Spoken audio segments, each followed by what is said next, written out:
मना रहे हैं। यह अतीव स्वर्णिम अक्षरों में लिखा जाने वाला दिन है जब हमारा देश स्वतंत्र हुआ। दो राष्ट्रीय त्योहार महत्वपूर्ण है, दो राष्ट्रीय त्योहार अत्यंत महत्वपूर्ण है। 26 जनवरी गणतंत्र दिवस और 15 अगस्त जिसे हम स्वतंत्रता दिवस के रूप में जानते हैं। तीसरा गांधी जयंती है, जब बापू का जन्म हुआ था 2 अक्टूबर को 1869 ईस्वी में। समूचा देश जम्मू कश्मीर से कन्याकुमारी तक और द्वारिका से लेकर अरुणाचल प्रदेश के ईटानगर तक हम एक हैं। यही हमारा गणतंत्र हमें संदेश देता है। 26 जनवरी को झंडोत्तोलन के पीछे जो ऐतिहासिक परिप्रेक्ष्य है वह यह है कि 31 दिसंबर 1929 ईस्वी को कांग्रेस के लाहौर अधिवेशन में जवाहरलाल नेहरू जो हमारे प्रथम प्रधानमंत्री थे, वे कांग्रेस की अध्यक्षता करते हुए उन्होंने यह घोषणा की थी कि हमें पूर्ण स्वराज चाहिए। अंग्रेजों के खिलाफ आजादी की लड़ाई चरम पर थी। उनका यह नारा कि हमें पूर्ण स्वराज से कम किसी भी चीज से गवारा नहीं, हम पूर्ण स्वराज लेकर ही रहेंगे। इसके लिए उन्होंने एक तारीख तय कर रखी थी कि आगामी 26 जनवरी 1930 को यानी 31 दिसंबर 1929 ईस्वी को लाहौर अधिवेशन में जो निर्णय लिया गया कि हम अब आजाद होकर रहेंगे, अपना स्वराज लेकर रहेंगे, इसके लिए उन्होंने एक तारीख तय कर रखी जो 26 जनवरी 1930 को थी। और 26 जनवरी 1930 को पहली आजादी का दिन मनाने का फैसला हुआ। उस दिन जो बुजुर्ग थे वे बताया करते थे कि 26 जनवरी 1930 ईस्वी को समूचे देश के कोने कोने में, हर कस्बा में, हर जगह इस स्वतंत्रता दिवस को मनाने का प्रयास हुआ, मनाया जाता रहा और लोग अपने अपने हिसाब से अंग्रेजों की आंख जल की, उनकी जो स्वतंत्रता की बेड़ियां थी उसे तोड़ने को लोग बाध्य हुए। हालांकि 26 जनवरी 1930 के बाद भी 17 साल लग गए हमें आजाद होने में और 15 अगस्त 1947 को हमारा देश आजाद हुआ था। लेकिन अब भी हमारे पास बहुत बड़ा काम था अपना संविधान बनाने का, यानी ऐसे कानूनों का संग्रह, ऐसे लॉज की पृष्ठभूमि, ऐसे नियमों का एक ग्रंथ हमें चाहिए था, हमें आवश्यक था, जिसके सहारे हम पूरे देश का शासन व्यवस्था, पूरे देश की प्रशासनिक व्यवस्था और शासनिक व्यवस्था स्वयं से चला सकते। इसके लिए संविधान सभा की बैठक हुई, हमारे नेता इसमें भाग लिए। कहा जाता है कि जुलाई 1947 में यह आरंभ हुई। जुलाई 1947 की बैठक में इसे अंगीकार करने के लिए जो बैठक बुलाई गई थी उसमें हमारे संविधान सभा के 389 सदस्यों ने इसमें भाग लिया और इसकी पहली बैठक 9 दिसंबर 1946 को हुई थी। 9 दिसंबर 1946 को पहली बैठक हुई थी और यह संविधान बनकर 26 नवंबर 1949 ईस्वी को तैयार हुआ था।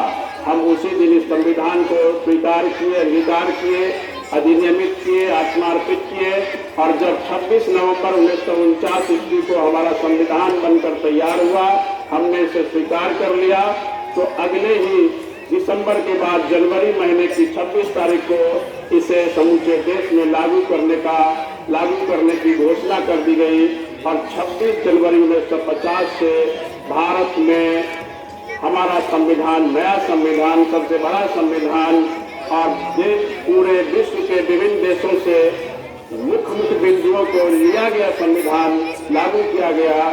सही मायनों में तब हम पूरी तरह से आजाद हुए, गणतंत्र हुए।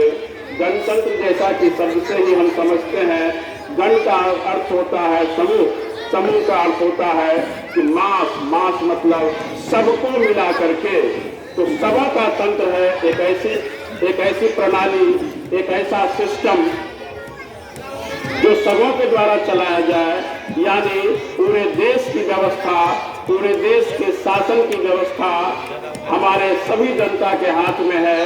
और जनता जब चाहे सरकार बनाए, शासन के शासनाध्यक्ष को बनाए अथवा उसे हटाए। यह हमारे गणतंत्र का मूल मंत्र भी है। हम गणतंत्र के मूल मंत्र को तभी साकार कर सकते हैं जब हम अपने आप को भी लोकतांत्रिक और प्रजातांत्रिक तरीके से ढाल लें, अर्थात पूरे देश के किसी भी क्षेत्र में हम जहां भी हैं, जिस किसी भी भूमिका में हैं, हमें अपनी भूमिका का निर्वहन पूरी तरह से ईमानदारी से करना होगा। हम अपनी भूमिकाओं का निर्वहन जब तक ईमानदारी से नहीं करेंगे, चाहे जिस किसी भी क्षेत्र में हम हैं, हमारा देश पूर्ण रूप से लोकतांत्रिक नहीं हो सकता, हम विकसित नहीं हो सकते, हमारा देश पूरे विश्व में अग्रणी भूमिका नहीं निभा सकता।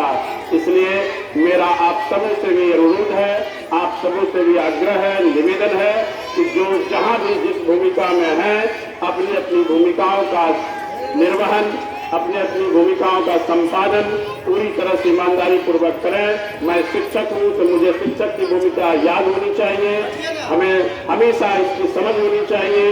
हमें किसी के बताए जाने का इंतजार नहीं करना है कि कोई हमें समझाए कि आपकी यह भूमिका है, आपको ऐसा करना चाहिए। नहीं, फिर तो हम देश का एक सम्मानित नागरिक हो ही नहीं सकते। हमें अपनी भूमिका और अपने दायित्व की जानकारी कोई दूसरा दे, इसका मतलब है कि मुझे अपनी भूमिका का पता ही नहीं है। ऐसा प्रायः देखा जाता है कि जब लोग एक दूसरे को टोकते हैं, एक दूसरे को समझाते हैं, बताते हैं कि आपको ऐसा करना चाहिए, आपको इस तरह से करना चाहिए, तो मेरा तो ऐसा मानना है कि यह लोकतांत्रिक व्यवस्था अपने अपने घरों से शुरू होनी चाहिए, अपने अपने परिवार से शुरू होनी चाहिए। जहाँ घर में हम जिस रिश्ते में होते हैं, अपने रिश्ते की भूमिका निभाएं। बेटा है तो पिता के साथ मेरे रिश्ते अच्छे रहें, हम बेटी हैं तो माँ के साथ, पिता के साथ, भाई के साथ, बहन के साथ। और हमारा रिश्ता अगर परिवार से शुरू होकर के बाहर तक आए तो निश्चित रूप से हम समग्र रूप से देश के विकास में, देश की प्रगति में अपना योगदान सुनिश्चित कर सकते हैं। अन्यथा ये सारी की सारी बातें किताबों में धरी रह जाएंगी, डायरी के पन्नों में लिखी रह जाएंगी, और हर साल हम लोग 15 अगस्त और 26 जनवरी को ये कहानियां दोहराते रह जाएंगे और उसे हम लोग अमल में जमीन पर नहीं उतार पाएंगे, जिससे भारत का विकास भौतिक रूप से संभव नहीं हो सकेगा और हम केवल सैद्धांतिक रूप से पूर्ण विकसित राज्य का दर्जा, पूर्ण विकसित देश का दर्जा कहते रह जाएंगे, जबकि हमारा परिवार, हमारा समाज इससे पीछे छूट जाएगा। आज मैं देख रहा हूँ, विगत 29 वर्षों से, मैं 29 वर्षों से सेवा में हूँ, मैं देख रहा हूँ कि कई जनरेशन से निकल करके आगे बढ़ते रहे, लेकिन जो भी जनरेशन बच्चा से युवावस्था की तरफ आता है और युवावस्था से गृहस्थावस्था में आता है, धीरे धीरे उनकी सोच बदलती चली जाती है। बचपन में जिन बातों को हम उनमें ढालने का प्रयास करते हैं, कदाचित वैसा ढल नहीं पाता है और उनकी नैतिक स्थिति युवावस्था में बदल जाती है। और जैसे ही वे युवा होते हैं तो अपने आप को आज़ादी का मूल मंत्र समझ करके अपने को पिता से स्वतंत्र, अपने को माँ से स्वतंत्र, अपने को भाई बहन के रिश्ते से स्वतंत्र मान लेते हैं। और ऐसे में हमारा देश तो क्या, हमारा समाज भी नहीं बदल पाएगा। हम एक दूसरे से बंधे हुए होते हैं, एक दूसरे के साथ हमारा इमोशन होता है, हमारी फीलिंग होती है, हमारी संवेदनाएं होती है, हमारे मार्मिक सेंसेशंस होते हैं। हम उन्हें न भूलें। वक्त चाहे जितना बदल जाए, समय चाहे जितना बदल जाए, अखबार के पन्ने चाहे जितने बदल जाए, कैलेंडर के पन्ने चाहे जितने बदल जाए, साल चाहे जितने बदल जाए, मूल स्वरूप हमारा नहीं बदलना चाहिए। हम भारतीय हैं, हम इंसान हैं, हमारी सोच अलग है, हमारी समझ अलग है। हम एक दूसरे के साथ अपनी भावनाओं को शेयर करेंगे, उनके साथ के रिश्तों को निभाएंगे, न कि बच्चों को जो हम समझाते हैं किशोरावस्था में उनकी सोच कुछ और हो जाती है, युवावस्था तक आते आते वे बदल जाते हैं। घर में माँ के साथ विद्रोह करते हैं, पिता के साथ विद्रोह करते हैं, बड़े छोटे का लिहाज छोड़ देते हैं और अपने आप को मानते हैं कि एक ऐसा परिवार जिसमें मैं, पत्नी और बच्चों के अलावा कोई ना हो, ऐसे परिवार का संगठन जब तक बंद नहीं होगा, जिसमें माँ बाप के साथ दादा दादी भी हो और जिसमें अपने समाज के सभी लोगों का समावेश जब तक नहीं होगा, हम तरक्की नहीं कर सकते। क्योंकि 1979 ईस्वी में जब मदर टेरेसा को नोबेल पुरस्कार मिला था और उन्हें जब बुलाया गया मंच पर उन्हें पुरस्कृत करने के लिए, पुरस्कार लेने के लिए, उनसे कहा गया कि आप हमें कुछ संदेश दें, तो बताइए उन्होंने जो कहा था वो अपने आप में अविस्मरणीय है और हम सबों के लिए प्रेरणा का स्रोत भी है। उन्होंने कहा था, go from here and love your family, जाओ यहाँ से और अपने परिवार से प्रेम करो, प्यार करो। परिवार का मतलब ही होता है सामाजिक संगठन। जब तक हम उसमें नहीं बुलंद होंगे, वह पृष्ठभूमि हमारी मजबूत नहीं होगी, एक दूसरे से जैसे बंधन हमारा ढीला हो जाएगा, हम कहीं के नहीं रहेंगे।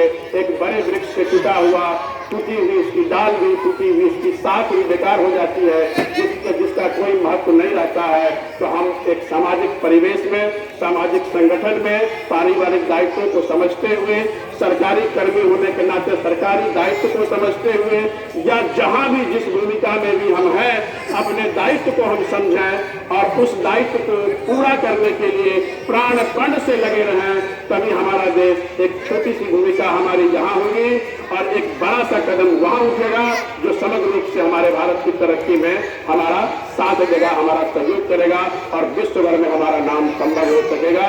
और यह सब तभी संभव है जब हम समेकित रूप से सामने आएंगे, समेकित रूप से अपने दायित्वों का निर्वहन करेंगे। कोरोना काल के कारण से विगत कई समारोहों में आप सबों से बातचीत नहीं हो पाई थी। कुछ प्रोटोकॉल्स थे जो 2020 की 26 जनवरी के बाद संभवतः आज हुई। 2023 की 26 जनवरी को हम लोग समग्र रूप से एक साथ हो पा रहे हैं, फिर भी उपस्थिति जितनी मैंने सोची थी नहीं है। गांव से सबों को आना चाहिए, हमारा उत्साह वर्धन होता है, हम आप सबों को देख करके और भी उत्साहित होते हैं और हमें और भी अच्छा काम करने की प्रेरणा मिलती है। आप जितनी संख्या में आएंगे, जितनी संख्या में आप आते हैं, हमें और भी बेहतर लगता है और हम अपने काम को और भी मुस्तैदी से करने के लिए अभी प्रेरित होते हैं। आपका आना हमें मनोबल बढ़ाता है, हमारा मनोबल बढ़ाता है। आप आते हैं, हमें अच्छा लगता है और हम कुछ नया कर गुजरने को भी प्रेरित होते हैं। इसलिए आपका आना मेरे लिए दोनों ही दृष्टिकोण से बेहतर होता है।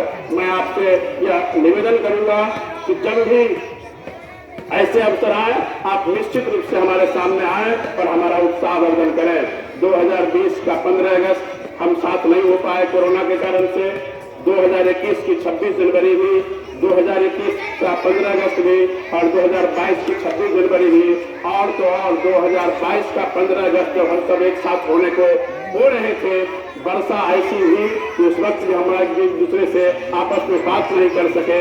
चलिए, देर से ही सही हम साथ आए, आपका आना हमें अच्छा लगा। आप आते रहें, हमारा उत्साह वर्धन करते रहें। आप सबों को आज एक और चीज की शुभकामनाएं देना है कि आज बसंत पंचमी का भी त्योहार है। आज बहुत दिनों के बाद, संभवतः मेरे समय में तो पहली बार 26 जनवरी और बसंत पंचमी का त्योहार एक साथ हो रहा है। तो सबों के जीवन में बसंत आए। मैं चाहता हूं कि 6 ऋतु के 6 ऋतुओं आपके जीवन में केवल बसंत ही बसंत लाए।